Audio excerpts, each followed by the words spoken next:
One last spurt of cleavage produces 2 diploid ribosoles, each carrying half the plans for a new worm. Hopefully not the same half. Finally convinced that they are, indeed, of the same species, they hesitantly begin pairing.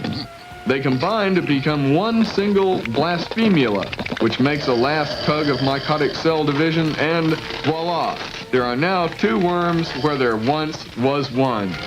But what becomes of them now? We'll learn not only that, but also why the peen worm is so crucial to our nuclear beer and even the Martian War in Series 9. Hey everybody, what's going on? I did have leg surgery on Friday, and to put up front, I am incredibly loopy in most of this show. I had knee surgery. They removed all the cartilage out of my left leg.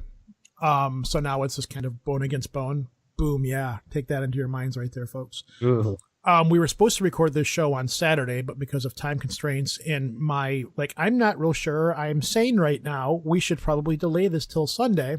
That's how it all came about. And as per usual with the show, we had Skype issues on your end. Dude, it's always on my end. We have R.A. Brewster with us tonight. He is a blogger. He's got a really cool website. He is a writer, a blogger. He covers horror fiction. He's got a YouTube channel. He covers these off-the-wall strange cryptids. I came across him on a subreddit for cryptozoological. And I started seeing his stuff, and I'm like, wow, this is really neat stuff. So we were chatting back and forth with the guy for a while to set this up. And I was like, well, one of the things that I wanted to do this year, and you're going to see, hopefully you'll see it, is that I've begun reaching out to all of these different bloggers of obscure, strange, just really off-the-wall information that you don't normally see covered. And it's a lot easier to get bloggers on here than it is to get authors and things like that. And I do kind of like reading the blogs and stuff. So I'm going to let everybody know up front, for the very beginning of this interview, Lobo isn't here. Through the magic of editing, he's just going to appear because you had to call in on your phone with Skype instead of using Skype on the computer. And then at some point or another, you pop in on the computer on Skype. Yeah, once I get it fixed. Hopefully all of this recorded well. I don't know, man. Because at the I'll tell beginning you of right this now, interview, if there's somebody out there listening, want to buy me a new laptop, I'll love them forever. Yours is the one that's always like, yours is the one that's always held together with duct tape and everything. Dude, 3 laptops and 3 desktops just for this stupid show. Well, Mom hooked you up with the last one. This one she gave me, yes. Yeah, this one that's sitting in front of me now. The last one I bought from her, and then the one I had before that was... That was old, though, man. Yeah, that was an old one. And then I had the all-in-one. That was a desktop. I had the one we started on, and then I had one that I built from the auction house that I was using for the longest time. So if anybody out there has a laptop and can hook Lobo up, for show purposes, we'd greatly appreciate it at this point. Because every week it's kind of like, you're like the Millennium Falcon of the show. We're always banging on that damn thing, trying to get up and running.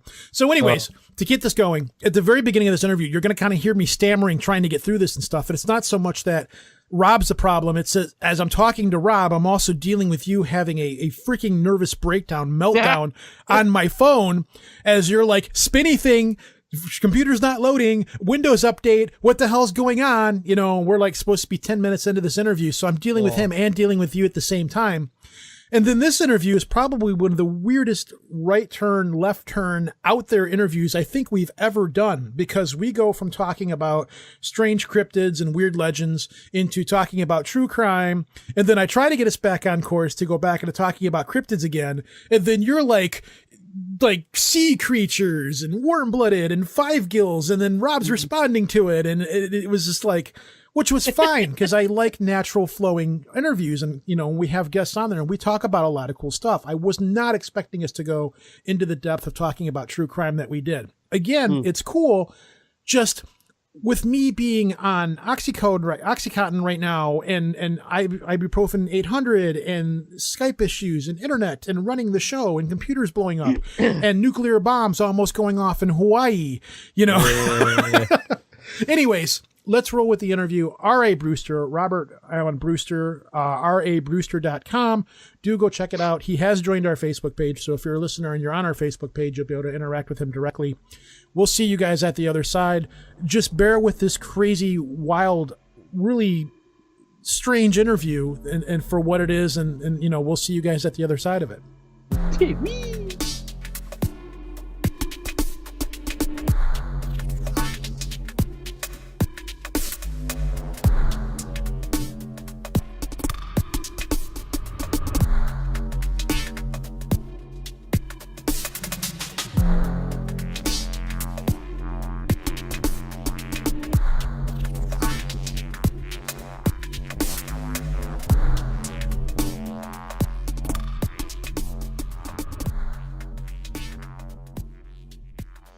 All right, so today we have Robert A. Brewster, who is a blogger. You cover a lot of strange stuff, actually. You cover unusual, weird cryptids, kind of like these backwoods, like folky legend kind of things.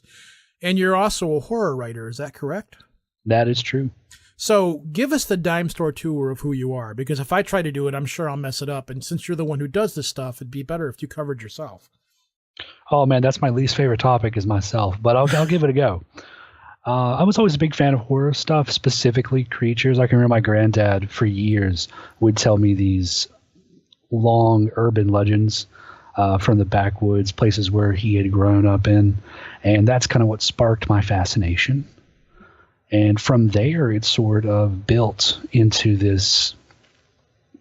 I like to classify it sort of like a collector's thing. I like to collect these kind of stories, and after a while that just sort of influenced my own writing, and from there I started to become like hard into the whole creature feature thing, body horror, that sort of stuff. And after being pressured from pretty much everyone to try and share some of that, that's where we ended up. So how did you go about researching this stuff? Do you dig into like old archives in the towns, or you just go out and find what you can? Usually I do a little bit of both. I'll usually try to find what I can online, see if I can find anybody in that area that I can message or talk to on Facebook. That's a lot harder than it seems, because the people I can find either aren't that educated on it, or they're not very open to talk to a random stranger that just messages them out of the blue. Yeah. But ever since you go on the archives on a couple of them, especially with a lot of the databases like Cryptid Wiki, that's been super helpful. So let me throw one at you. Let's start off with the most batshit crazy of the monsters that you've covered thus far that I can see. You've got the Van Meter Visitor, which is essentially a giant flying pterodactyl that shoots freaking laser beams. Is this correct? Yeah, out of his head. Yeah, out of his head. How old is this legend, and where does it come from? Because it sounds like something you'd see out of Cowboys and Aliens, or a video game, or like all of these things sound like bad sci-fi Saturday horror films that you see on the Creature double feature. Oh, yeah, especially the Van Meter Visitor. Like, he just sounds like something out of a comic book. Like, he actually started in 1903 in Iowa. And what was crazy about that case is most towns that have these sort of monster moments, they always, like, in a way, sort of gravitate to it later and kind of use it as a tourist attraction. Like, think the Mothman in West Virginia. That's the whole Point Pleasant is just geared toward this guy. Mm-hmm. Van Meter in Iowa, however, buried this story. Like, this happened in 1903, and the town buried the archives. They went to where the creature was eventually walled up in the mine and completely covered it. And nobody talked about it for years. So the weird thing about you're dealing with a pterodactyl, which sightings of dinosaurs aren't that out in the realm of the strange. You get reportings of like Thunderbirds and things like that, or you get the odd case where someone will be like, yeah, I was driving down the freeway in Nevada and I looked over and saw a Tyrannosaurus or something, out of time, out of place kinds of things. The thing is that this happened in 1903, and the concept of laser beams was, completely foreign. Yeah. It's, this idea of a laser beam shooting out of a pterodactyl. I could see why it would be buried, because no one's no one wants to be known as the town of loony people who are seeing flying dinosaurs that are shooting laser beams. So out of their freaking heads. So what is the story behind this thing? Basically, from what I was able to gather, the town one night started to have reports of like what people think are as robberies and stuff, movement around their houses, different things. And a doctor, if I'm not mistaken, looked out his bedroom window and this bright light shot off from a roof. And as he's looking at it, this creature jumps between the buildings. And it was like this inhuman sort of speed. It was ridiculously quick. And then the next night, another bright light shines through this window, and a guy runs outside thinking, you know, somebody's trying to break in. But he finds this massive creature with bat-like wings and a horn coming out of its head. They shot at it, both shot at it, and the bullets did nothing. They simply just seemed to repel off of its skin. And eventually, after more sightings started and an increase occurred, people decided to try and chase this thing down. And they found it retreating into a mine. Now, reports after that are kind of sketchy because it appeared that there may have been a second one there as well. And after they walled it in, they listened to its cries and screams for days and in silence. How big was this thing? We're talking like the size of a house, the size of a person, minivan, bread box, you know? We're looking at either, I think, the size of a minivan, because it seemed to stand at least, from what I could gather, a good like head and shoulders taller than everyone there, with a massive wingspan. Did it come? It came out of a mining cave or something. Then that's where the legend began from? Yeah, they say they tracked it back to an abandoned mine. Now the crazy thing is, it never flew, even though it had these wings. They never once had any report of it flying. So it just ran around on all fours like a dog. Like a dog, yeah. Like, I believe there's one in there's a bat in Africa that has like completely adapted to being flightless. It still has its like wings, but it runs around on the ground. And I'm guessing that's how it would have moved. It's just the concept. Just thinking about it is terrifying. It was like, imagine that thing coming at you, like just scurrying with this glowing horn on its head. And I'm like, what on earth? I must have gotten to the peyote. Like, what's this thing? No, it's just the idea of this thing like just flying, it's like running around, zapping up at laser beams and stuff. So you said that the whole thing was buried and it was covered up for the most part. Does anybody gone into the mine since then, or does the mine actually exist? Let's start there. There is really a mine that you can trace this thing to? There is a mine that you can trace it to. There is a pretty detailed map. I wish I still had the photo that the guy sent me. It was a map of where the old mine was at, and someone went there and could find where it had been walled up. Now, granted, it's been overgrown and there's not really a path there anymore, but there seems to be like actual facts that you can track back to this thing. Are there town records of it or anything like that? Are there local newspapers still like in the library, in the archives? There's witness statements from a guard. That was actually one of the first things that was discovered in the town papers. I believe it was of a guard of a local bank, if I'm not mistaken. And I guess during his his witness statement is actually what was put into record. And then as you started hunting back through it, you could find documents about this thing. Has anybody gone in and explored the cave or anything since then? Is that like a local town attraction? It's like go this way to see the Van Meter Cave or the... No. From what I gather, no. The cave itself is, like I said, completely sort of walled off and overgrown. And it's even not like talked about that much at all in the town, from what I could find out. Let's move on to the next Saturday, like talk show monster feature thing. This is another one that is incredibly bizarre that I've never seen another one like this either, which is the West Virginia Vegetable Man. Oh, yeah. The walking tossed salad, if you will. He's a walking something. Well, that's the crazy thing is I actually live very close to where this sighting occurred. I started in Fairmont, West Virginia, and this guy this dude was just walking through the woods one day, and he started to hear this strange kind of sound, kind of like a whomp, womp sort of noise. Mm-hmm. And as he approached this clearing, this creature darted out, and it was like as skinny as a reed, super tall. I believe they said that in his original statement, it was over like 7 feet tall or something like that. And the creature looked to be sick. It seemed to have this weird sort of jabbering and a sound that like a record player kind of getting caught, like a scratch, I guess you could say. And his whole body froze up, and it spoke to him telepathically. It said, "You need not to fear me. I only want to talk. I'm a friend. We know of you. I come in peace. I need medical assistance. I need your help."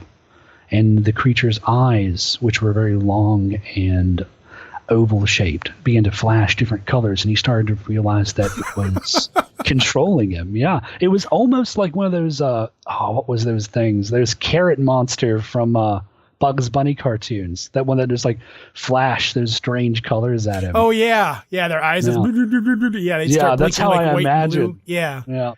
Yeah. And then the suction cups on its fingers started to like elongate with these needle things. So it's a vegetable monster with suction cup tentacle fingers then. That drinks blood. Yeah.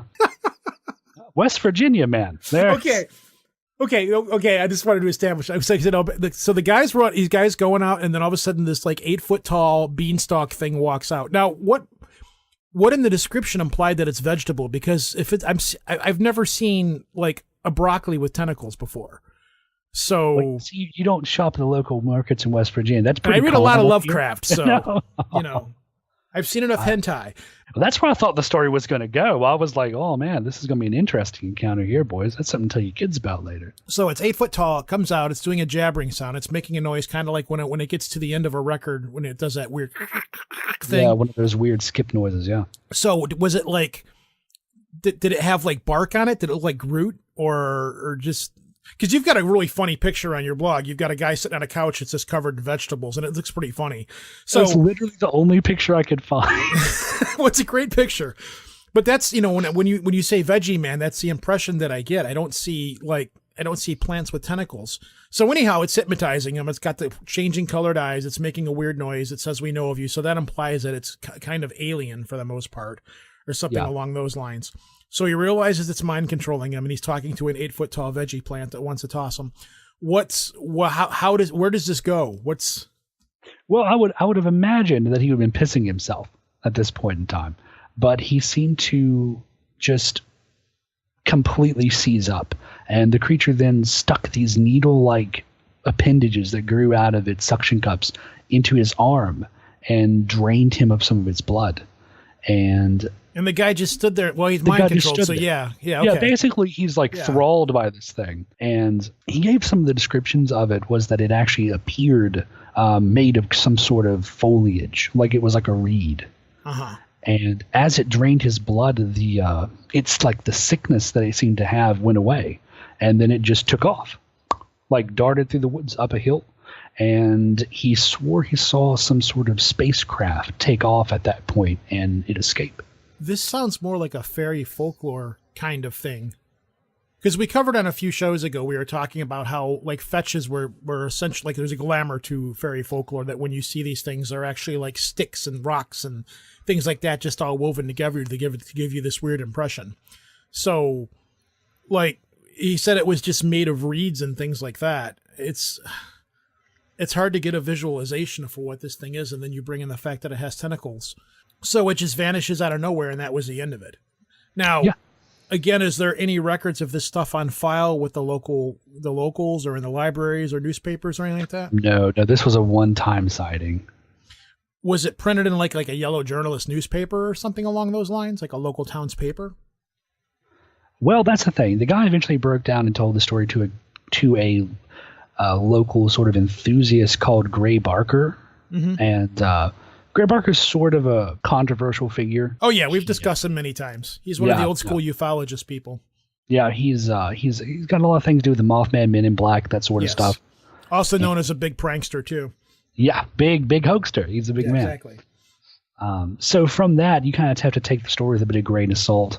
Lobo, did you want to talk about the white things or the shook monster? Because they're both kind of along the same lines. They're both like hellhound kind of creatures. Well, actually, the white things were kind of shape changers, were they not? Or were they always perceived as like a hellhound kind of thing? They're mostly shape changers. Yeah, the only thing I could really kind of pinpoint them as 100% characteristic to them would be the fact they are always white and somewhat ethereal. Where were they out of? Yep. A lot of them seem to originate out of the Appalachian Mountains. A couple of Native American tribes have different myths associated with them, such as like if you were to see one, it was the equivalent of seeing a hellhound. It's a bearer of misfortune. Others, though, would say that it was a Bigfoot-like creature, bipedal, humanoid. So there were many different accounts of it, but it was always white, always somewhat ghostly, and any wound that it inflicted upon you would never bleed. That What? sounds lovely. Yeah, like it would literally attack people, and like, I mean, I suppose it would just be terrorizing them because none of the wounds ever actually did any damage, but they could feel it. Like there were accounts of like biting through their jugular, eating at their organs and intestines, and then looking down, there's no wound there. There's no blood, there's no anything. So they're But you like still spiritual felt- wounds then. Yeah, basically. It's like you kind of felt it on your soul, if you will. That's unpleasant. Yeah, I can only imagine that would be pretty not a good day. No, say No. not. No, not at all. I was like, man, this schizophrenia is kicking in hard, gentlemen. I don't like this one. Accurate. So would they be like they would see them? They were always white though, so they would see them as like a Sasquatch or a wolf, or were those the two primary forms that they were spotted in, or would they be seen as other things as well, like I don't know, owls or something like that? It didn't seem to be much more than the wolf or the Bigfoot-like creature. I didn't actually find any real accounts of them being like an owl. Sometimes there were like large cats, but those were pretty rare. So you've got a thing in here talking about the South Carolina folklore regarding from a traveling salesman. How does that tie into it? Well, if you don't buy into the concept that it's a Native American myth, if you want to look for something that could actually have been like a progenitor of the entire story, it would definitely be the South Carolina folk story about the I don't want to say accidental, about the murder of a traveling salesman. This traveling salesman had a large white dog with him, and he ended up going through this town where a murder had just occurred. And like any small town, you don't want to imagine that one of your own could have killed one of your own. So you try to look for someone to blame. Since the traveling salesman was around the scene when it had occurred, the townspeople kind of whipped themselves up into a mob and lynched him. His dog, that's- not a good welcome. Like, how you been? Now get up in that tree, please. His dog. I'm sorry, I tickled myself on that one. I'm trying not to laugh. It was funny. And this is why you don't sell Amway, folks. That's Yeah, right. Door to door. They didn't teach me this one in the training class. No. But the dog tried to defend him, and he got shot and wounded. And eventually, the people realized that we just basically killed this dude for no reason. And Like you do. yeah, he was like, "Oh man, after that mob mentality wore off, I feel kind of bad about that." We're sorry. Yeah. Tell you what, I'll take one of your Bibles, and I'll leave you like a 5 in there. Here's a $5. Let's forget it ever happened. This is back in the day. If I could buy you a lot now. Oh yeah, absolutely. It's a Gideon too. Look at the crisp pages on there. Ugh. The most useful of all Bibles. Exactly. Every motel has to have them. You know. The most useful of all Bibles. They're left by Gideons. They're ninjas. You didn't know that? No. They just pop in and out. You never see them. You never see a Gideon. You wake up, you've got 6 Bibles on your desk. How did it even happen? That brings up a weird reference. When I was growing up, I think it was Coors. They used to have this commercial on TV of how it was made from artesian spring water, and the artisans were the ones that did all this stuff. And Like they had this big running joke about the artisans that nobody had ever heard or seen or like that, but they were out there and these were these invisible people. And like there'd be these guys sitting around the campfire talking about that's the artisans using the artesian spring water. And you'd hear some like noise off in the distance and it'd be all spooky. I'm totally getting sidetracked. I don't even know why that popped into my head. I guess the Gideons and the artisans.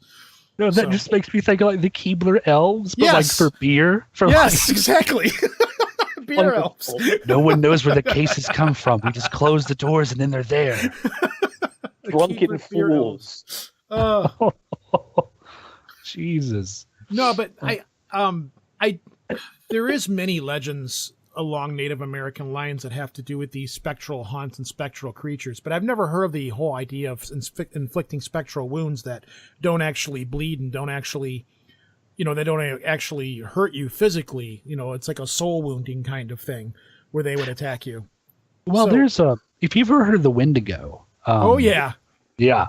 There's actually a couple of accounts. Now, not too many. They usually come out of Canada, and I've read just a few of them. And I think one was it was one of those big books of Native American myths. It was kind of a throwaway sentence. But one of the ways that it would terrorize you is mimicking a friend's voice or the dead loved one. But if you went out into the cold, it would actually inflict these horrible sort of like tears on your skin, almost like teeth. And then when you would try to get back and like warm yourself, there would be marks there, but no actual like blood or wounds, but you could feel it biting into you. And like that was some sort of spiritual manifestation of its hunger or something.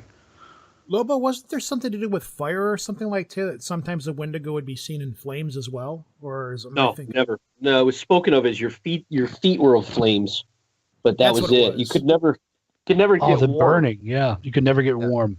Yeah. Yep. That's what it was. Yeah.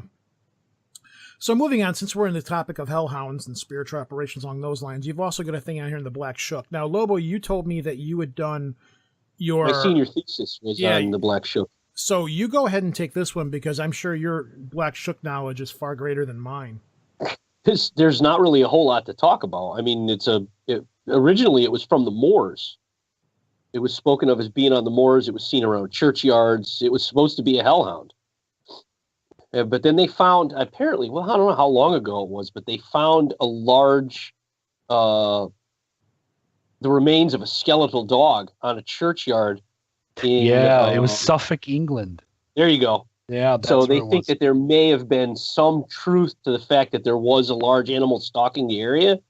But as far as like spectral, they were spoken of as flaming red eyes. I know the ones that.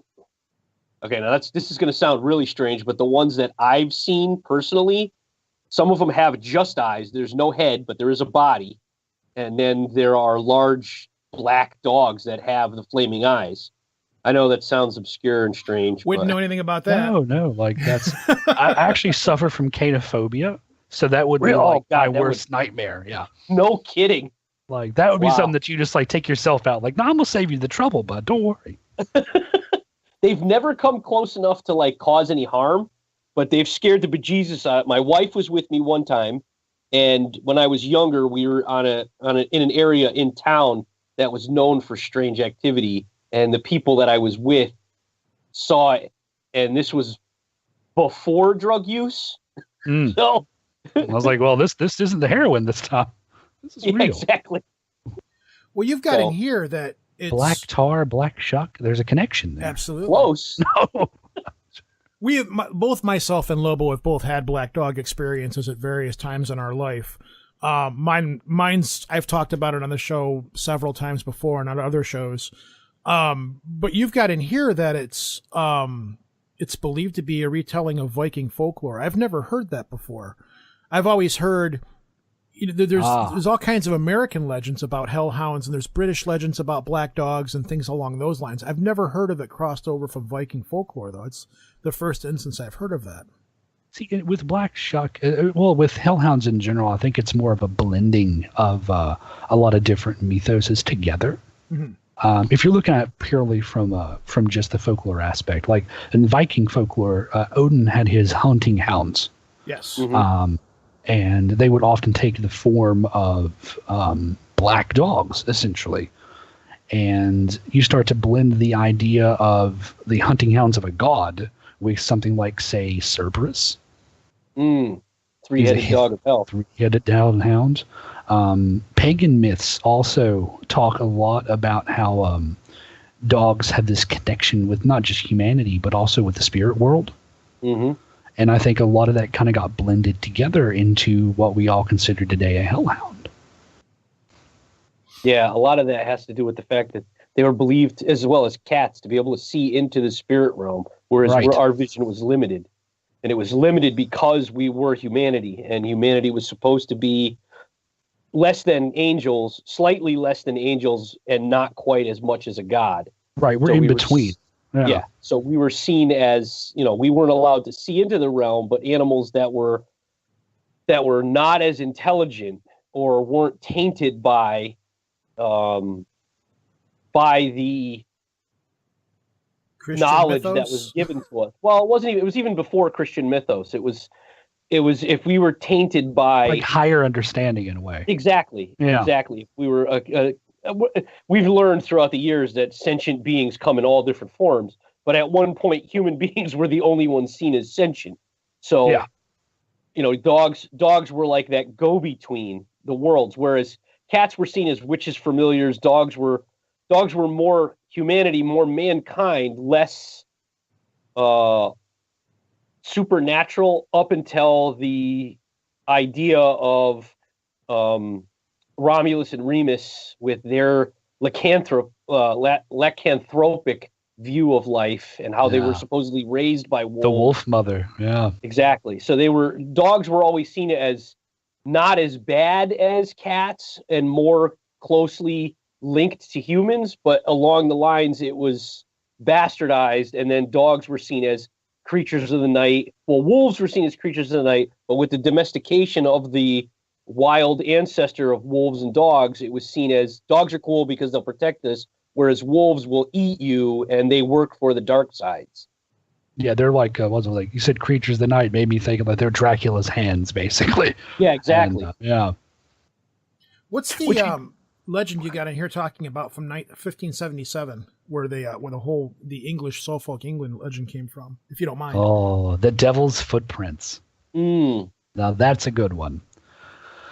Basically, there was a church in Suffolk, which is actually the supposed church where the skeleton was later found. This black shuck sighting occurred, and it tore through a sermon like a whirlwind. They say it hit the place, scattered books and pews, left scorch marks on the stone floor, killed 2 people. And the scorch marks can be seen today in that same church. And then the encounter happened in 1577, but in 2014, an archaeology group near the abbey found a 7-foot-long skeleton of a dog. It's buried in a shallow grave. They did a couple of, I guess you would say, soil testing to find what kind of age it would be, and it fits the time frame of that encounter, which is fascinating in itself. Yeah, but the fact that there's still scorch marks on the floor from this thing's paws, I'd be interested to see those if they actually have the indentations from claw marks, or if they're actual burn footprints or something along those lines, or if they're just plain old scorch marks. And that kind of even goes into what's the ghost stain thing? The ghostly stains in places, like blood stains from a murder that you can't clean up no matter how many times you try. Yeah, it's something similar to that. Or they fade and come back. Yeah, right. I've seen many reports of those as well. The funny thing, this just popped in my head too. I believe the word Cerberus means with spots or spotted or something like that, if I'm correct. So Hades essentially named his dog Spot for the most part. Oh my God. I want that to be so true. I think it does. I think it does mean that, actually. I'm double checking here. Carabus means spotted. That's right. Hades, Lord of the Dead, literally named his dog Spot. Oh, that pleases me greatly. I had read that in a Dresden Files book, and it just stuck in my head. I always thought it was this cute little bit of odd, trivia, but I didn't know it was true until just now when I looked it up. So, yeah. The Dresden Files. That's some good stuff. Yeah, I'm a big Jim Butcher fan. I'm a real big Jim Butcher fan. So moving along, since we've already covered those ones, let's go into the realm of human monsters. You've started to cover true crime a little bit. And I'd brought up before the show that you'd covered Nanny Doss, the incredibly friendly-looking woman. We may have covered this person before, but I think it's been a while. It's been a long time. The giggling granny, yeah. Yeah, it fed the family rat poison. But let's talk about this woman. She was something else. And what's kind of sad, in my opinion, is a lot of the serial killers I find fascinating, to me, always start with a very tragic kind of backstory. Like Nanny Doss, a lot of people say that her entire murder spree sparked from the fact that she never felt loved. And if you kind of play into that idea, same thing for Jeffrey Dahmer. Like, he only killed all those gay men because he couldn't find someone who would stay. And that's the kind of stuff that fascinates me, because like you start looking at love as being the reason for these horrible crimes, and it's like, ooh, how close is love and murder when you get down to the root of it? Because there was always a fine line between love and hate. Love and hate, yeah. But there's that theory that a serial killer and his victim meet each other halfway. Mm.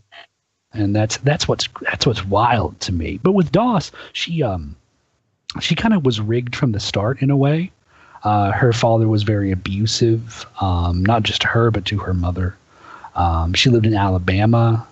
Her father didn't believe that she should go to school, didn't believe you should wear makeup. I think she only got like a 4th or 5th grade education. And it was a rough on her, because as soon as she got old enough, he pawned her off. I think she was 16, if I'm not wrong. He pawned her off to a guy that that worked with her in the factory. And just such a rubbish human being. Just terrible person. Yeah. Ugh. Her dad essentially was, I think, another reason why she may have tried to kill her family. Oh, sure. Yeah. It was like, actually, I can't take him out, but none of y'all were very nice. So you did nothing to try and save me, so screw all y'all. Yeah, screw you guys. But she started dating this guy named Charlie. And Charlie moved his mother in, and his mother was like I don't know if you guys frequent Reddit's Just No Mother-in-Law. Horrible stories about these mother-in-laws and how crazy they are. It's a subreddit called Mother-in-Law? Is that what you said? Yeah, Just No Mother-in-Law is what it's called. And if you ever want to sit down and just go, oh God, break out the whiskey, that's a place to go. What's the subreddit called one more time? I got to write this down. Oh, no, it's called Just No Mother-in-Law. Just No Mother-in-Law. N-O or K-N-O-W? N-O, yeah. Okay. Wow. Okay. I've come across some strange subreddits lately. I came across one last night where it was nothing but dogs wearing wearing goggles. It was a whole subreddit of just dogs wearing goggles. It's on I'll add you to our Project Archivist Facebook page, and you can feel free to post anything you want on there, because we do get some weird stuff posted on there. And I was digging around. I'm going way off track here. Sorry, folks. Just bear with me for 1 minute. Fine. Short attention span theater here today. I'm on all kinds of pain medications because I had surgery. So I was digging around last night, as I am apt to do at 2:00 in the morning when I can't sleep. That's where I find weird stuff. And I came across this subreddit of nothing but dogs, of pictures of dogs wearing goggles. Some of them are on motorcycles. So bizarre. It's so weird. It was just like, for real, you know? There's a subreddit out there for everything. Yes, there has to be. It's like Rule 33. If it exists, there's porn for it. I guess there should be one for subreddits as well. So going back, I don't want to correct you because it paints me in a negative light, but is Rule 34? Okay. Oh, Jesus Christ. Don't read too much into that. That's the best. So, anyways, where were we talking about Nanny Doss? Now that we went off on this bizarre tangent, you were talking about no mother-in-law. Yeah, well, she had a very bad mother-in-law, and eventually, this woman sort of just drove her. I want to say the woman really just drove her to kill, because it was like she could not catch a break. She had the domineering father. Now she has this domineering mother living in her house that isn't even her mom, and Charlie and her don't really have any sort of love for each other, but she was young, she was expected to start bearing children, and she had 4 of them, one right after the other. Yeah. After that, I guess a little bit of postpartum depression started setting in. She started drinking and smoking, and Charlie started to notice that she was definitely not the sweet girl that he thought she was. Two of her children suddenly died out of the blue. They were both very happy. They were both very healthy, and Nanny couldn't really tell him why they died. He started to suspect her. And eventually her pathology started to really show itself to him, and he just packed up with the oldest kid and left. Probably a good choice. Yeah, getting out of there was a good idea. So that left Doss with one daughter and no way of supporting herself. So she ran to Georgia and found the first guy in a bar that would give her the time of day and married him. They liked to party. Kid was cramping their style, so they just left the kid home alone one day and never came back. Oh. Yeah, the kid's name was Florin, and she let's just say she maybe should have took that as a great thing, because when she reconnected with her mom later, her mom murdered her child.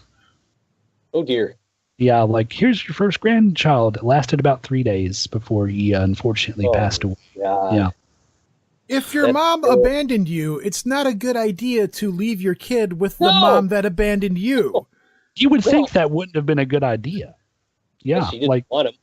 So boom, maybe, there you go. Maybe she was like, he's cramping my style too. But I'm like, this is a fucked up family if that's the case. I don't think any of y'all deserve to be alive. I'm just going to point that out. No.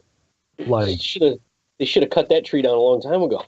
But the thing with that is, with that death of that poor little kid, I think his name was Lee, with the death of her grandson, that was the first time you actually got her to admit, in a way, how she killed her victims. Because she told him that he accidentally got into some rat poison.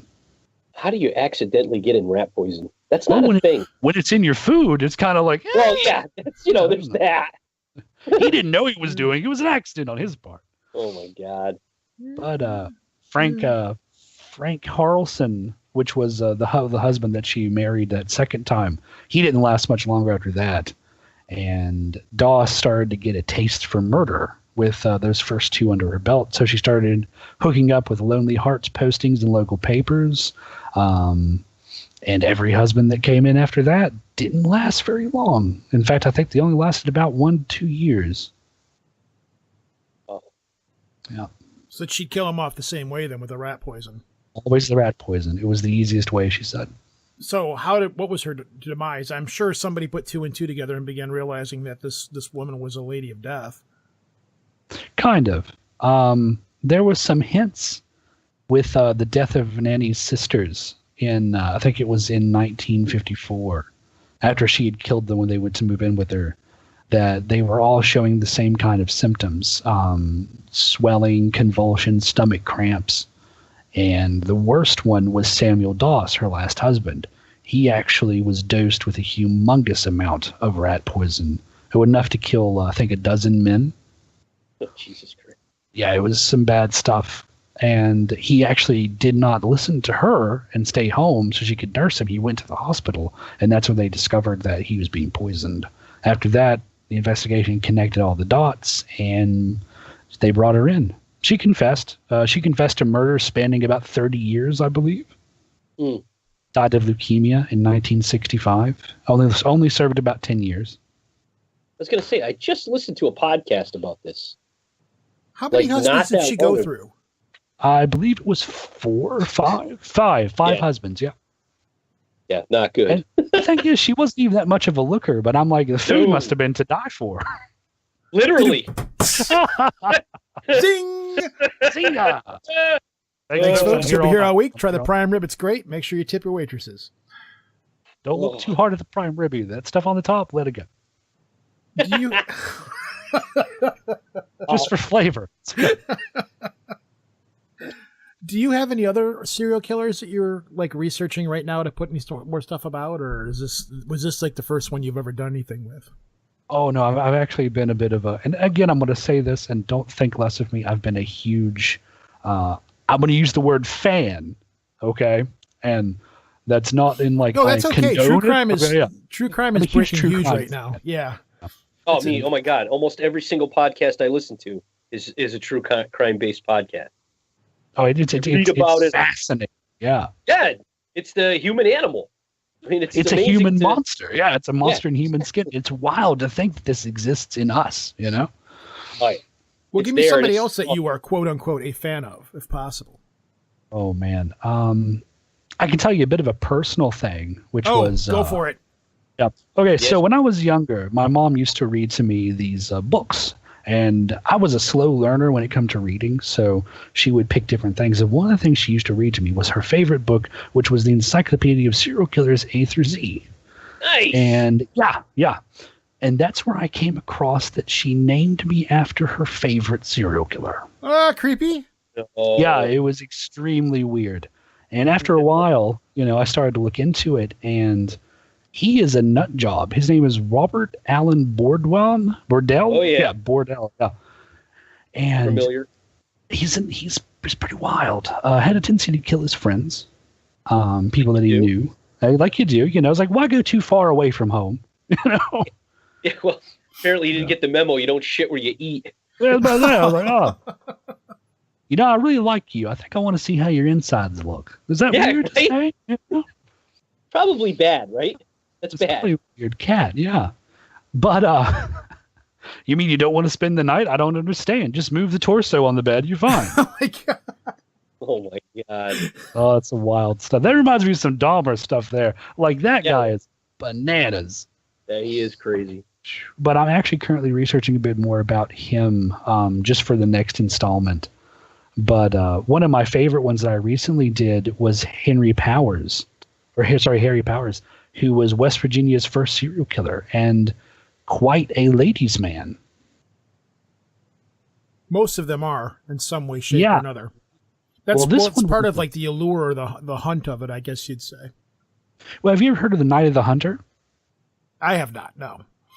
It was a pretty famous serial killer film back in the day. It won a lot of awards, and it inspired guys like Spike Lee later on with some of how they do the directorial things. Mm-hmm.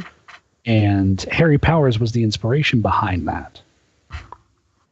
And one of the weird things about him was that he shopped through the Lonely Hearts ads. And they believe that even though he was found to have killed only 3 to 4 people, only, he was suspected in 50 more. 50? Yeah. It would have made him the most prolific, if that's the truth. Wow. Well, That's don't a they lot always of people. see with a lot of these guys? They always claim that they've done more. It's once they've been caught, it's the idea of this one-upsmanship of like, yes, I've killed 100, I've killed 200. Well, it depends on who you're talking about, because I was just listening to, what was it, Picton. He killed way more people than he ever said he did. He topped out at like 10 women that he admitted to, but the majority of the prostitutes that were, sex workers that had disappeared, that he sent off to the rendering plant was way more than that. Whoa, is that the guy in the pig farm? Yeah, dude. Oh, dude, Willie he is Picton. nuts. He is nuts. All right, so you got to tell the story then, since you've brought the name up. Ooh, you Willie got to show me Picton? some Picton, yeah. Oh my God, he was. This dude was. See, the thing is this is relatively recent. He was killing people up into the 2000s, I want to say. Wow. Yeah. So what happened was he came from a messed up family, like big time messed up family, and they owned a pig farm. The mother was brutal, and I think there were 3 children. Willie, his brother, and his sister. His sister went on to be like a somewhat normal person. His brother was a scumball, but not as like. Willie was like slow, but not. Oh yeah, totally. He literally killed sex workers in Canada that were mostly natives. They were Aboriginal, like Canadians that were, like Native American but Native Canadian tribes. Right. And drug addicts. He went after drug addicts, and I mean, he would take these women back to the Piggy Palace, which it ended up being like a clubhouse, and the Hell's Angels had a chapter there. That's what it was called, the Piggy Palace. I would never go with anyone to a place called the Piggy Palace. Absolutely not. No. Well, the biggest problem was during this whole time, the police in the area were like, yeah, you know what? They're just prostitutes. They're just natives. Nobody cares. They literally That's a pretty common sentiment even today, like, unfortunately. for real. Like, so, I mean, you got to realize this wasn't that long ago. Like, this was well within memory. Damn. And he would get them to come. At one point, they would no longer go with him because he was just dirty, grimy, stunk of like pig shit. Didn't have enough money for this one. No, he had this guy, he was rich. He was rich. He had this guy. Because when the father died and then the mother passed, the property that they owned was split up between the 3 children, and they ended up with a ton of money, like millions. This guy's a millionaire. And he smelled like pig shit? Well, he was a pig farmer, and he just didn't care. He had no social... You could take a shower, like... No. He didn't realize. One of the girls that... Rob's all like, I gotta look into this guy. I do. I'm just like, this dude sounds like a nut job. Well, the thing is he would take these women, and he would kill them, and then he would process them like he would a pig. Ooh. And, well, here's the worst part. He used to use a rendering plant that was in Canada, where he was out of, and they never really asked questions. They just took his, the offal and the fat and everything else that he brought to the rendering plant, and then every once in a while another barrel would show up and there'd be meat in it, and it was like, okay, so this is like meat that you really wouldn't want to get rid of, but it's Willie, so whatever. He just wants to send it off to the rendering plant. So, I mean, you literally think about that. During that period of time, there were people using soaps and makeup and like gummy bears and stuff that were made gel of this caps are made from material. that stuff too. Yeah, that were made from prostitutes. Oh, he looks awful. Oh my God. I told you. Who would get in the car with this guy? No, that's the thing. He had a friend. All the women that he ever really was involved with were like strung out.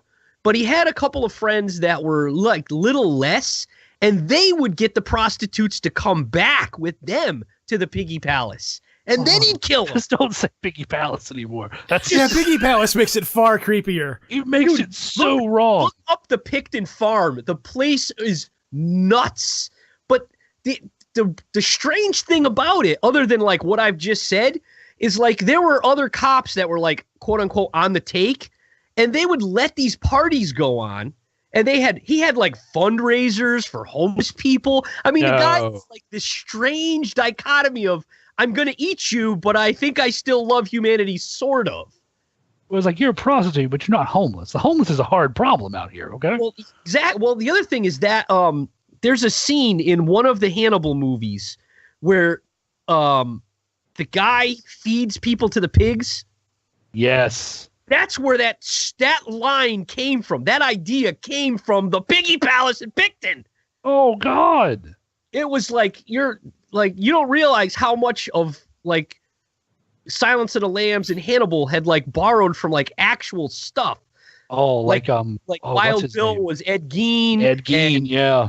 I mean, it's like it's nuts because you think about if I'm not a slovenly individual. Yeah. But I'm probably not like, I can make an Armani suit look like shit. Let's put it that way. If I don't want to look good in it, I have a beard. I'm clean, but I'm not groomed. I just don't want to be.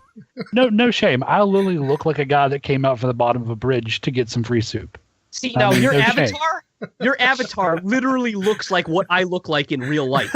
That's modeled after me. That's me. The bald head, the beard. That's me. When I looked at it, I'm like, how did they get my because I'm blonde?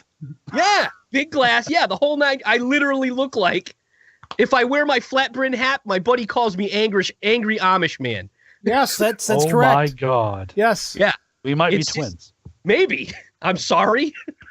I'm about to say, I should apologize to you too. Like, But it's just that whole idea of like, no, you literally have millions of dollars. You should buy like a toupee for this head. Like, it's like his head is fiercely messed up. It's like all bald in the front, but mullet in the back. And I'm just like, how? He Like, who thought literally this was a looks good like idea? someone from the Firefly clan. From does. like Devil Rejects. Like totally. It's like if you took Spalding and mixed him with literally anybody else. Yeah. He's a messed up, and his brother was a piece of shit too. But his sister's like a lawyer, or like She diverged pretty hard from that family branch. yeah. But when they were growing up, the mother just let the animals come in the house. There was pig shit everywhere. Oh, the story of his childhood is like, yeah, I can see how this guy's a serial killer.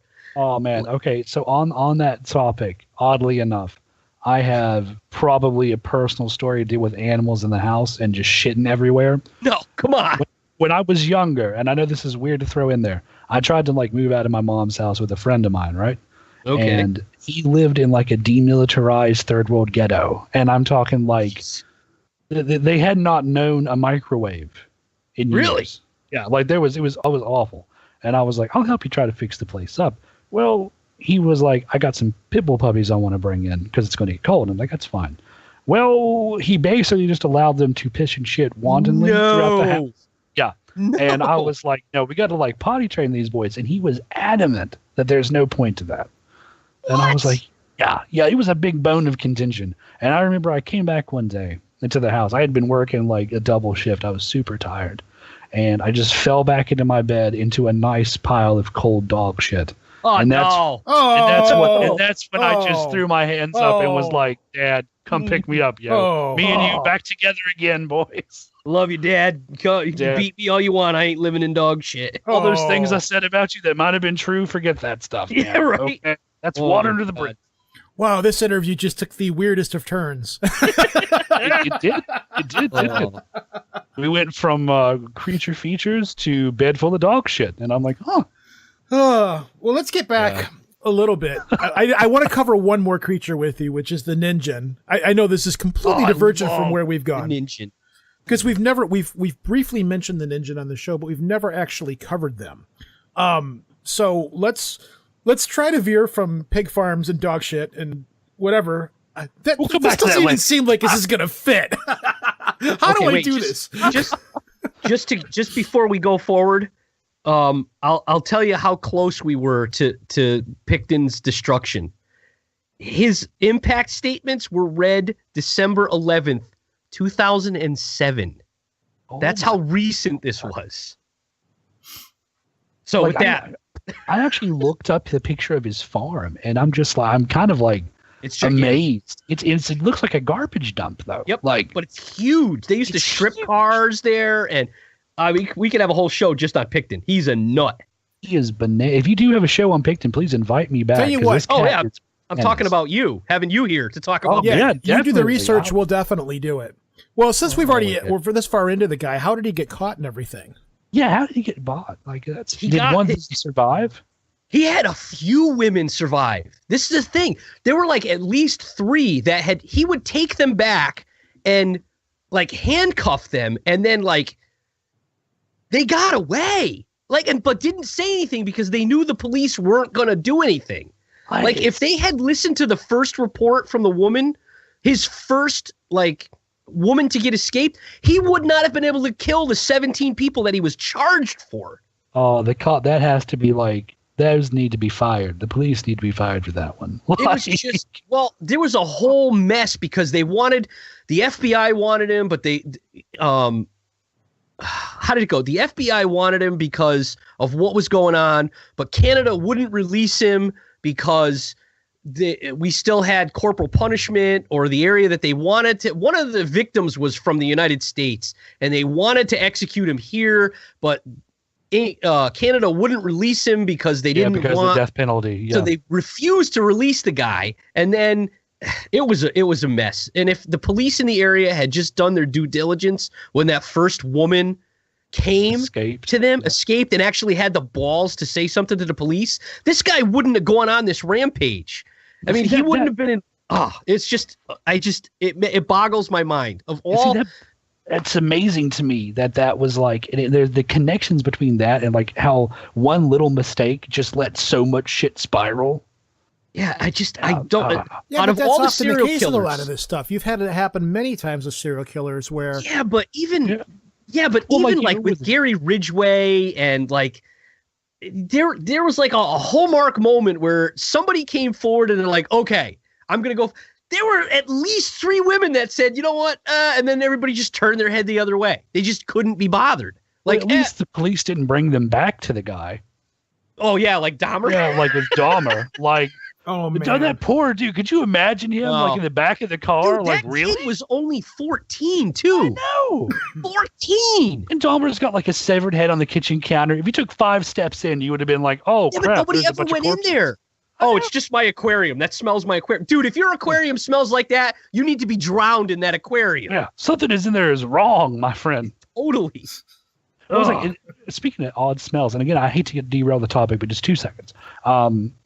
Did you hear about the recent, like 2000 and I believe it was 2000, end of 2017, discovery of a serial killer in Japan? Yes. Yes, where he had Yes. like 9 bodies just chilling out in his room. Yep. And his answer as to why, it's just too hard to get rid of them. Yeah. How do you? No. This is like no. Tupperware. This is But what's- Tupperware. But this just speaks to how polite China or Japanese people can be. And they could smell that dude for like 6 months and no one said anything. Dude, I posted that on our Facebook page the day it hit. Oh man, I gotta was get so on good. the Facebook page because that sounds like a fun place. The guy's name is Takahiro Sharishi. There I'm you sure go. Chuck's going to fix me on that, Chuck. Chuck, let me know how it's supposed to be pronounced. But he literally sought out people that were suicidal. Idol, yeah, so they because could he die thought together. yeah. I'm like, really, dude? well, you know, all right. Ugh. I'll give the guy a small bit of credit because at least he's trying to perform some kind. I'm not saying he's right. I have to state that up front. Yeah, But yeah. at least he's not going out and taking out people that don't want to die. It's like, sure, if Yeah, you but want to under die, that- I'll help you along. Under that same Yeah. pretense, you can go right back to Picton because those people's lives were strung out. They were drug addicts. They lived a miserable life. I was Yeah, just but listening to another one. But we don't But know they if they wanted to specifically live. wanted to Yeah. die. Yeah, Whereas these that's people, true. they want to die, and Well, it's it's like Japan. They're being polite, The so Craigslist cannibal, that was like Exactly. that guy. Yeah, that dude wanted to get eaten. Yep. Like they met him and they talked for weeks just to make sure this is something that's going to work. So Yeah, and the way that guy went out, dude, no thank you. no, I'm not bleeding out from a locked glass of wiener, and no.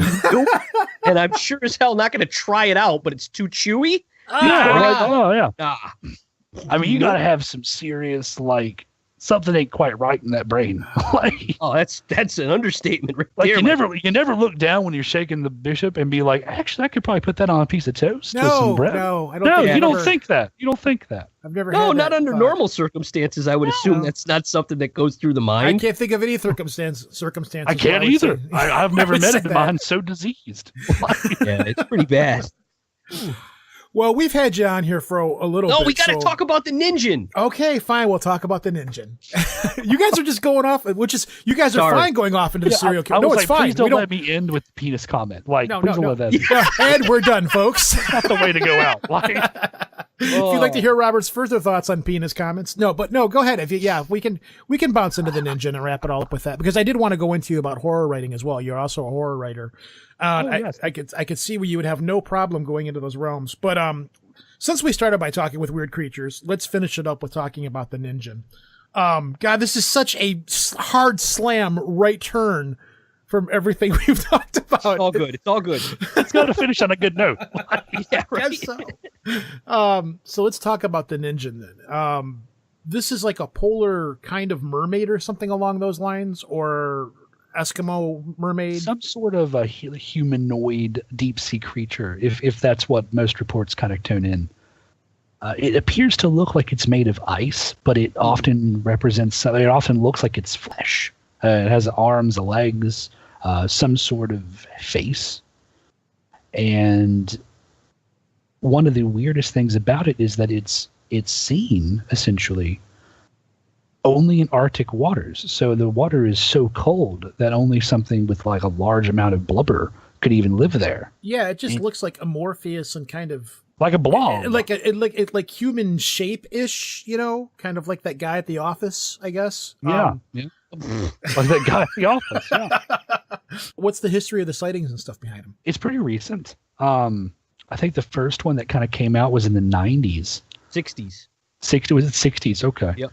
And I remember it was, I think it was it some sort of whaling ship had seen it or something? Yeah, it was Japanese. Yeah, it was the Japanese whaling ship because, and it was in the Antarctic Ocean. Because they were out there because, they didn't want to follow the rules and still don't to a certain extent of the no whale fishing thing. We need all of these whales for scientific study, all 400 of them. Yes. Don't even worry about what we're doing with the rest of them. Well, for a while, they were using the pretense of bovine study. Bovine? Yes, because they were claiming there was some link between bovine and cetacean mammals. So that's what they were using for scientific study. You're telling me that they killed all these whales to see a connection between whales and cows. That was the cover story for why they were continuing their quote unquote scientific research. They were eating them all, straight up eating. As they were eating them, yeah.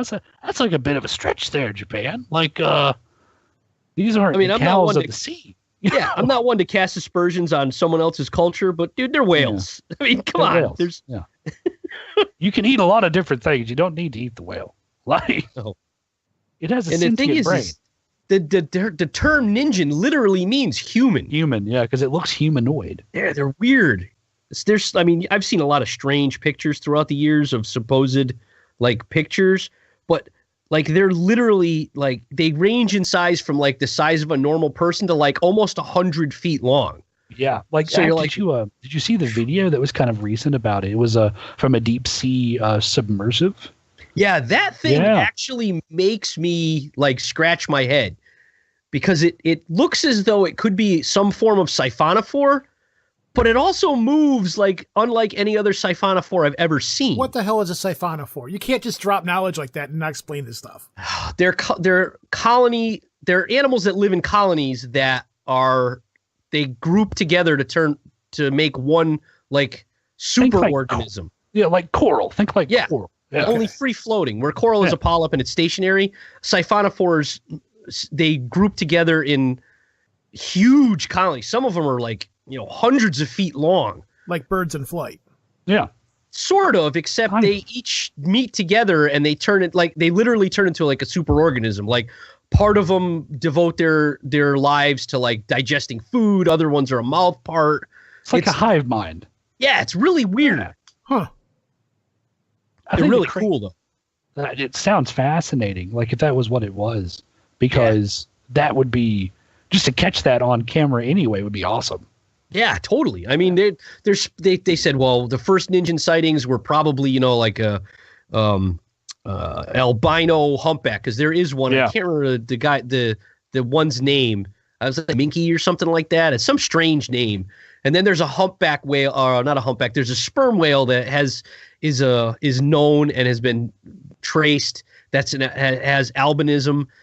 That they said, oh, well, it could have been this, but by the descriptions that they're giving, these people know what whales are. Yeah. They're eating them. They know what whales are. This is a food source. We know this is not what this is. Yeah, exactly. I mean, if you're gonna granted, science. You're gonna go after a whale. You're gonna eat the pilot whales or whatever it is you're going after. But there's this gigantic thing that looks somewhat humanoid to you. You're not gonna go. That's a lot of meat. Yeah. So for the idea to be that it is a humanoid form and they're staying away from it, then that's not a whale. Yeah. It's not a squid enough. Yeah. Because there's also talk that, maybe it was a colossal squid that was, also either showing leucistic or albinism. But again, that has 8 arms and 2 tentacles and 2 graspers, and it doesn't have the same shape as a humanoid. Be able to mimic that kind of form. Yeah. No. Absolutely not. So it's intriguing. There's also ones that have been quote unquote photographed, whether it's been digitally manipulated or not, that are on 2 legs that wander along on ice packs that are out there. Now, see, that's the ones that I ended up seeing as well. And what was, in my opinion, kind of crazy is someone voiced the idea that it was a prehistoric sloth. Yeah, but it doesn't have an upright posture though. Yeah, that's forward. It could have been an evolutionary adaptation if that is true. Well, what is it eating? If it's a sloth, they were herbivorous. Yeah, what could it be eating? But to me, that was an interesting question. Or because if it is something let's just say it is a sloth, and it evolved to live primarily in the ocean, what would be its food source? Seals. Seals. So it would be Seals, carnivorous. Birds. Yeah. It would have to be carnivorous. You're not going to get in I that definitely area. don't want to see this thing next to my boat. Like, No, absolutely not.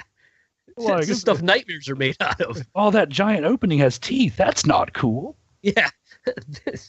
Yeah, you're not going to be able to find plant life in that Kind of cold. at that longitude. No. There's no plant life there. I mean, Not above the surface. No, there No. might be seaweed down below. not that far down. Wonder if there Not is that far. I think kelp lives in semi-climate weather. There are places up north that do have bullhead kelp that's in colder water, but not down in the Antarctic. I'm not quite sure. Yeah. Now, what kind of like, in this one, sort of, I left this off of the main page that I had done on it because I want to look more into it before I put anything up. But there have been lots of accounts in the past about violent sightings with what you would call a mermaid. One of the ones that I remember vividly from not too long ago was a guy in the tropics. He was spearfishing, and the sun was starting to set a bit, and you're never supposed to be in there after dark because it gets pitch black and predators come out. And he was getting ready to go back in with his haul, and the sand kind of kicked up beneath him in this cloud, and this creature barreled towards him with arms outstretched with talons and sharp teeth. oof. And long, sort of like spindly hands. It was terrifying. And he got back in the boat as the thing crested the water after him. And Yikes. What the hell that could be? yeah, but his description though sort of matched what you would match with a mermaid. And I keep thinking, like, could the Ningen be some sort of version of that creature? Could be polar, something in the subarctic or Arctic. Well, I mean, you wouldn't have It would have to be a true endotherm in order to live in that area. You're not going to have an ectothermic creature unless it was along the same lines as a Greenland shark or something that could move the heat transfer from muscle movement to be able to keep the brain and other vital organs warm. But most likely it would be an endotherm, something that produces its own heat, or it can be in temperate areas, or a mixture of the two. I don't know what we're yelling about. See, I don't got still. too hard of a problem believing in this kind of a cryptid because you're talking in a relatively unexplored area of the ocean. The temperatures are far vastness. Yeah. Dude, we've sent little machines out to distant rocks in space and know more about them than we do about something that covers 70% of our planet. Yeah. different. I At think that depth the and at that stats was temperature, like, it's what's like wild when you start to think about it is like, and I hate to interrupt you, I'm sorry, no. Go ahead. but we've only explored like 5% of the ocean, something like that, Disturbing. something crazy like that. And when you start to think back to these old sea stories, we recently proved that there are giant squid. Yeah, so I was going to say for the Gigantic. longest time, we only found Archivist. bodies of giant squid. We didn't get giant squid on video until a couple of years ago. Yeah. I think within the last 6 years. 2006. Okay. Wow, that footage was terrifying, wasn't it? Yeah, it was. Oh, The coloration of though alive is amazing. We still haven't captured a living one though, correct? Not Not captured. yet. No, Yeah, I don't think so. But We've only found the bodies of them. That's the only thing that leads me aside from this though, is that you would think we would find a body of some kind or they're floating, but then again, these are being found in the Antarctic. So dude, we just found out that the ice fish is a thing. It has no hemoglobin and no gamma globulin in its blood. Say that. Yeah. What you just said is one of the most insanely idiotic things I have ever heard. At no point in your rambling, incoherent response were you even close to anything that could be considered a rational thought.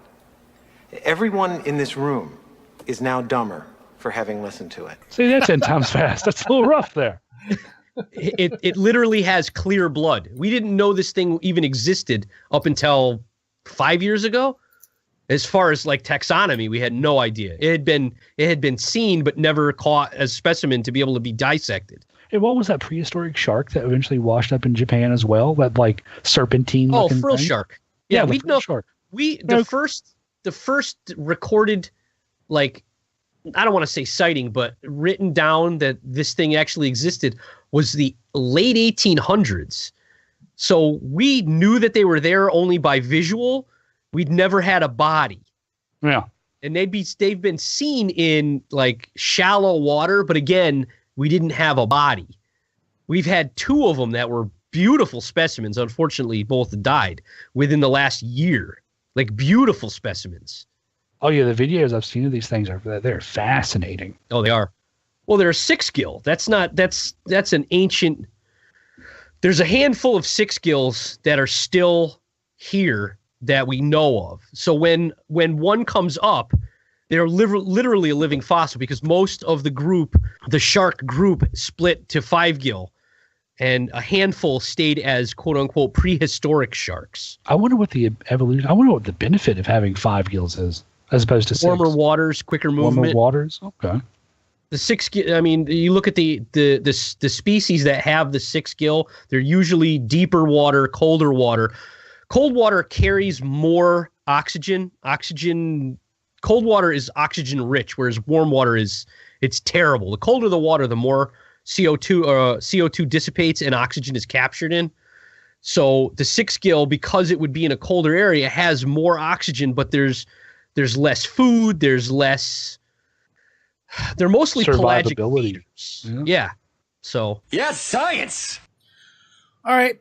Well, we've been sorry. going I could talk about this for. Yeah, I know. No. Like that's it. Honestly, it is fascinating. Especially like I love sea creatures specifically because there's the concept of the probability of them being real is so much higher. Yeah, absolutely. Because of just how big the ocean is and how little we know about it. Like I'll never forget. I watched a documentary not too long ago. My favorite creatures are jellyfish. And they've got that footage of that football-length jellyfish that lives like in the Helios part of the ocean, where the sun never shines. And I thought, my God, it's gorgeous. They are. There are so many. There's so much we don't know about jellyfish in general. Just that subspecies. I could go on for.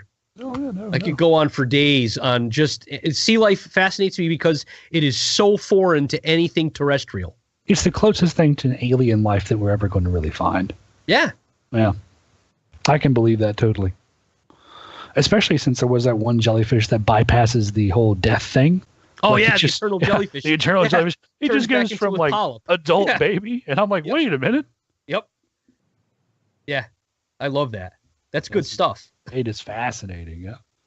Sorry, did you bro. Want to talk about? It's okay. Did you want to talk about your horror rating, or you also have a podcast yourself, don't you? Dustland Radio or something like that. I do. I started up a Dustland Radio about a year ago, and just to sort of like give you an idea, it's told within the narrative of a post-apocalyptic wasteland.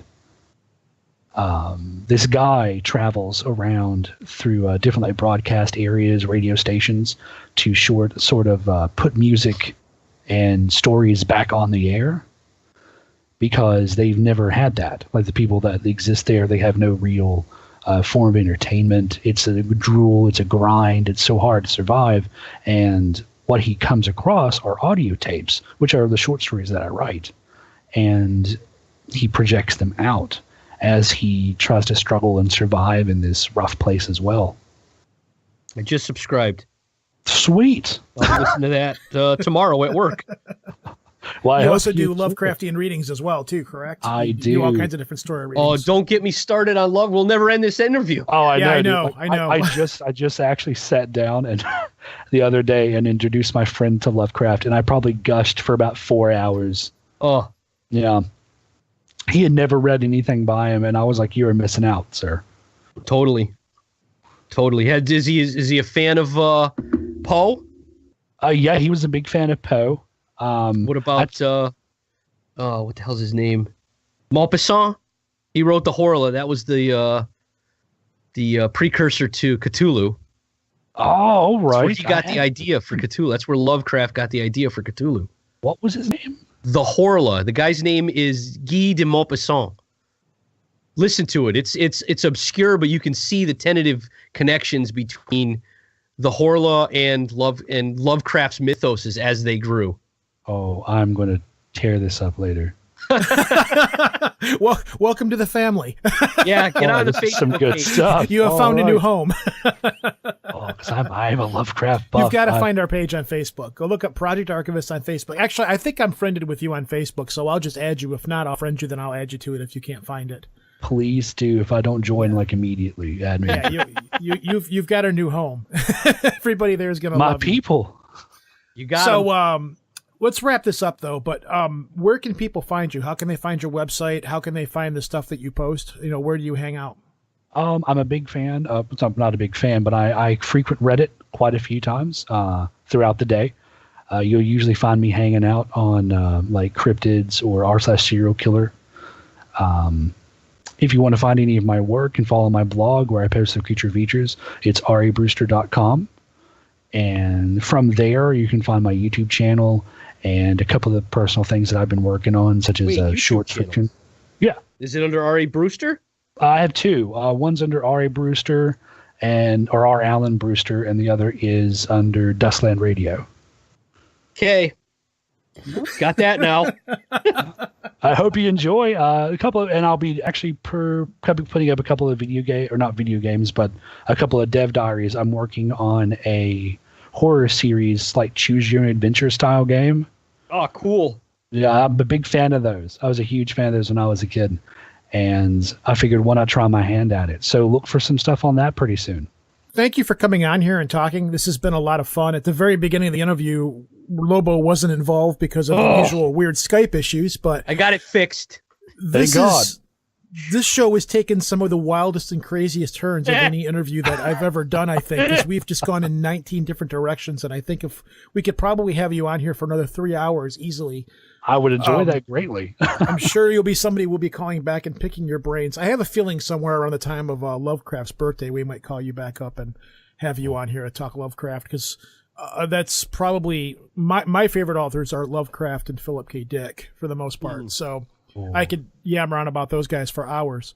But it's been a lot of fun having you here. I'm very sure that we'll be hanging out with you more often, and we'll be seeing more of you, at least on the Facebook page. So thanks for being here. It's been a lot of fun. It has been a blast. You guys are great. Thanks for having me on.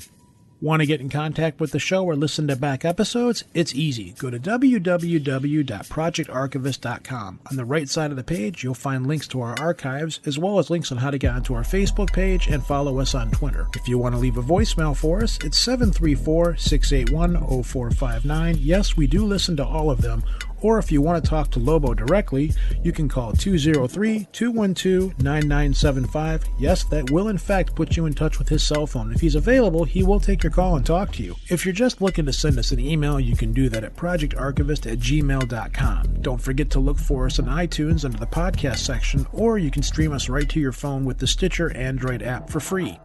If you like motorcycles and you like comedy, perhaps you should try the Wheel Nerds podcast. Stop that. What are you doing? I'm doing my announcer voice. It's proven super effective. It's stupid. Nope. We're the Wheel Nerds. Shut up. We're the Wheel Nerds. We're a weekly-ish comedy motorcycle podcast where we talk about everything two wheels and a bunch of stuff that isn't. Give us a listen at wheelnerds.com, iTunes, or Stitcher. Or wherever fine podcasts are sold. Ha ha ha! I gotta stop doing this now. My throat hurts. Fortunately, I wasn't recording to hear your nostril explode into the speaker. Good. Oh, that hurt a lot. Lobo's brain just exploded out of his nose right as I hit record. Anyways, Robert Allen Brewster. That cool cat. That was probably one of the craziest interviews we've done in a long time, just for the randomness of it. You guys hit it off really, really damn well. He's a cool dude. Which was fine because I'm like, I can't process right now. He's definitely somebody we have to have back on here. I would like to have him back on here because there's a lot of stuff that we didn't touch on. We wanted to touch a lot about horror writing and, you know, the path of the horror books have taken over the years and stuff. I want to talk about Lovecraft and stuff, which I think it's probably better that we have him back on here again later on. I've always wanted to do a show about Lovecraft around Lovecraft's birthday every year, but for whatever reason, it just never seems to line up where we can do a Lovecraftian show again. So I'm aiming at possibly doing that down the road. But then again, he's such a guy that covers so many wide swaths of topics. I have a feeling we can have him on here for just about anything. and Yeah, I would think so. let it go. I think he's going to be one of those guests where it's like we need a guest. We'll just have him on a hit record and see where it takes us. He seems to have that good flow with us. And it was a lot of fun talking to him. I'm really glad you were here because if I had to do a solo show this week, there was no way in hell I would have been able to pull it off. Just not in the condition that I'm in right now. As I'm talking right now, I am babbling. Now I get the chill. So I'm Drugs off are for bad. 2 weeks. Agree. God, yeah. The good meth. Yeah, the good meth. Chuck? A lot of people really enjoyed the outtakes from last week. Oh, there my are God. none this week. There's no outtakes this week, folks. Oh, my God. That We just haven't hurt. had a show like that in a while. We hadn't That done... hurt, dude. I had a headache after that show. God. Oh. It's been a long time since we've had outtakes to that extent. Uh-huh. So, anyways, there was a bunch of stuff that I wanted to say, and I just can't remember any of it right now. So just bear with me, folks. And I guess that's how it's going to be for this week. But again, congrats to everybody in Hawaii who survived possible nuclear annihilation. Yeah, dude, I don't know. That was Ted Rowe posted something about it. He's like, Yeah, this is what I woke yeah. up to. He was the first person that I saw posted something about that. And then Yep. when I guess people like legitimately lost their shit, as I would have, when you Of get a course they message did. like that. Especially when, like, where are you going to go? You're on Hawaii. What are you going to do? I don't know. Surf's up. Jump Let's in go. the ocean. And then it came back that it was a false alarm. It's like, all right, how are you going to get out of this one? Like the fact that that's out there, because with everything that's going on with Korea and everything right now, who hit the button to do that? Dude, it happens all the time, though. That's the problem. It happens all the time. They just had one in California for like early evacuation for something. It was right before the new year. It flashed up on people's screens. They're like, holy shit, people lost their minds. For what? Hold on a minute. I'm going to look this up. Yeah, look it up. What was Emergency Alert California? Yeah. I'm going to do a book of knowledge search here. Emergency Alert California false alarm. Oh, end of the world. Yeah, Yep. that was alien invasion thing or something like that. Some nonsense. Yeah, hold on here. It was September 22nd. Lake Forest, some television viewers in Southern California were shocked when an end of the world alert showed up on their screens. Don't start playing audio. Thank you. It happened just after 11 a.m. on Thursday on Cox Cable, according to KCBS. One woman said she was watching HDTV when the announcement interrupted the show. It's almost sounded like Hitler talking. Isn't it amazing how much better I can read when I have got something in my system? Maybe that's the key. Maybe we need to give you drugs. No kidding. It almost sounded like Hitler talking. Stacy Laflamme of Lake Forest told the Orange County Register it sounded like a radio broadcast coming through the television. Customers of Time Warner Spectrum was also got the ominous message, with one woman saying it was like a man talking about the second coming, according to KCBS. This reminds me of the Max Headroom hack from way back in the day. A spokesman from Cox told the KCBS and Orange County Register the viewers should have seen the unusual emergency broadcast test. With these tests, an emergency tone is sent out to initiate the test. Joe Camaro, Joe Bitchin Camaro, who will henceforth be known as a spokesman from Cox, told the newspaper after the tone is transmitted, another tone is sent to the end message. It appears the radio station or stations did not transmit the end tone to complete the test. Cox and Spectrum are investigating the incident to determine if the incident or was done on purpose. We have confirmed that we are fed an incorrect audio feed. Oops. The message comes after Christian numerologist and self-described researcher David Mead said that Saturday would be the end of the world. Fail. Mead's theory suggests that the Earth will collide with Nibiru. There it is again. A planet famous in conspiracy circles, but which astronomers say doesn't exist. Because if Nibiru were actually coming towards the Earth, everybody with a damn telescope would have seen it ages ago. God, that Nibiru story just does not die. Every year, this is the year of Nibiru. There it is. Every single year. It sounds, I want to hear, I don't know if Hysteria 51 is covered or not yet, but that's a show for you guys to cover over there, Brent. Do the Nibiru show about the legend of Nibiru. Oh. Nibiru or whatever the hell you want to call it. Doesn't really matter. So anyways, yeah, we're going to call this good because I'm loopy as hell right now. So, and we made it this episode and I've got editing to do. Yay.